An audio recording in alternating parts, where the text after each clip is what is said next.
सैन्य नियमों के खिलाफ है। यही नहीं, सेना ने ऐसे अधिकारियों और जवानों के खिलाफ कड़ी कार्रवाई की भी चेतावनी दी है। सोचिए, पहले से ही चौतरफा मुसीबतों से घिरे पाकिस्तान की हालत ये हो गई है कि उसको अपने रिटायर्ड और बूढ़े फौजियों पर भी इतराना पड़ रहा है। तो ये ट्रेंड सिपाही हैं जो पाकिस्तान के मुख्तलिफ हिस्सों में इस वक्त जिंदगी गुजार रहे हैं, और उन्होंने पाक फौज को यकीन दिलवा दिया है कि हम आपके साथ हैं, हमारे नाम लिख लें, फहरिस्तें हमारी हाजिर हैं, आपने बस एक आवाज देनी है, हम 40 लाख लोग अपनी फौज के साथ खड़े होकर लड़ेंगे। और ये ट्रेंड लोग हैं, तो इस लिहाज से पाकिस्तान मेरा ख्याल है Guinness book of world record में आएगा, जिसने एक रात में 40 लाख फौजियों की तादाद में इजाफा कर लिया है, और ये सब लोग अपनी फौज के साथ खड़े हैं। तो इंडिया को इससे बड़ी शिकस्त का क्या सामना हो सकता है कि चाइनीज मिसाइल मिल गए, इनके मुकाबले में 40 लाख जो फौजी हैं ट्रेन, वो खड़े हो गए पाक फौज। तो एक मुल्क जिसके पास बीमार और थकी हुई सेना है और जो रिटायर्ड और बूढ़े जवानों के भरोसे है, वो भारत जैसे 36 घंटे में भारत की तरफ से बड़ी सैन्य कार्रवाई का दावा किया। बड़ी खबर इस वक्त क्या आपको बता रहे हैं, उन्होंने कहा कि पाकिस्तान पर भारत बड़े हमले का प्लान बना रहा है। तो सूचना मंत्री आए पाकिस्तान के अताउल्लाह, जिन्होंने ये बड़ी बात बोली है। उन्होंने कहा है कि 24 से 36 घंटे में भारत की तरफ से बड़ी सैन्य कार्रवाई का दावा किया गया है। उन्होंने ये भी कहा कि पाकिस्तान पर भारत बड़े हमले का प्लान बना रहा है। Pakistan has credible intelligence that India intends carrying out military action against Pakistan in the next 24 to 36 hours. Pahalgam आतंकी हमले के बाद पाकिस्तान के मंत्री और नेता भारत से जंग का इंतजार कर रहे हैं। उन्हें पता है कि भारत में मोदी है और बदला जरूर होगा। यही वजह है कि पाकिस्तान आर्मी मोर्चेबंदी की तैयारी में जुट गई है। लेकिन बड़ी खबर यह है कि भारत के बदले की कार्रवाई से पहले ही पाकिस्तान की सेना में भगदड़ मच गई है। देखिए, समझ नहीं आएगा हम क्या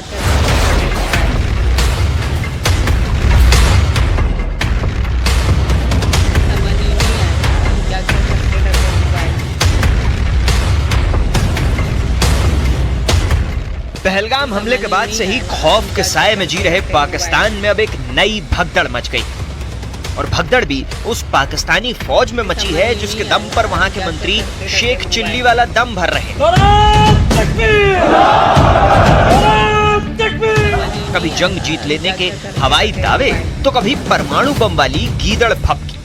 इस वक्त पाकिस्तान के हुक्मरान बस यही राग अलाप रहे हैं। सब दावा कर रहे हैं कि आसिम मुनीर की आर्मी उन्हें हर आफत से निकाल लेगी, लेकिन यहाँ तो मामला ही उल्टा पड़ गया है। आज हम आपको पाकिस्तानी कमांडर की एक चिट्ठी दिखाते हैं, जिसे देखकर आप खुद समझ सकते हैं कि भारत के खिलाफ जंग जीतने का दावा करने वाली पाकिस्तान की फौज का इस वक्त क्या हाल है। ये चिट्ठी पाकिस्तानी आर्मी में 11वीं कोर के कमांडर उमर अहमद बुखारी की, जिन्होंने 26 अप्रैल को ये चिट्ठी पाकिस्तान के आर्मी चीफ आसिम मुनीर को लिखी।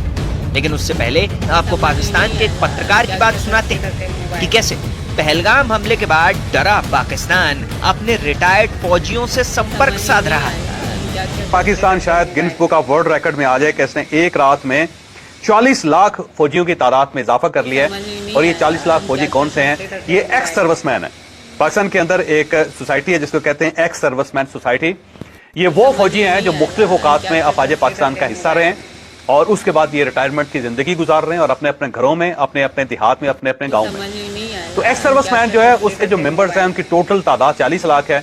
उन्होंने अपने तमाम मेंबर्स को कहा है कि फौरी तौर पे आपके पास अगर यूनिफॉर्म है तो उसको इस्त्री कर लें, अगर आपके पास कोई वेपन है तो उसको आप तेल लगा लें, उसको आप तैयार कर लें, और जो ही हमें अफवाज पाकिस्तान कहेगी तो हमने फौरी तौर पे महाज पे जाना है। तो सुना आपने, खौफजदा पाकिस्तान भारत से मुकाबले के लिए क्या क्या कर रहा है। लेकिन बड़ा सवाल ये है कि क्या ये फौजी सच में पाकिस्तान के काम आएंगे? लगता तो नहीं। कम से कम पाकिस्तानी कमांडर की चिट्ठी तो यही बताती, जिसमें पाकिस्तानी कमांडर ने अपनी चिंता जाहिर करते हुए आर्मी चीफ मुनीर को ये लिखा है कि पिछले कुछ समय में सेना के 100 से अधिक अधिकारियों ने सेना से इस्तीफा दे दिया है। इसके अलावा 500 से ज्यादा जवानों ने भी अपना इस्तीफा भेज दिया है। पाकिस्तानी कमांडर ने इन इस्तीफों की जो वजह बताई वो भी बहुत चौंकाने वाली है। चिट्ठी के मुताबिक सैन्य कमांडरों के बार बार बदलते आदेश की वजह से पाकिस्तानी सैनिकों में भारी नाराजगी है और ऐसे हालात में बढ़ते मानसिक तनाव की वजह से इस्तीफों की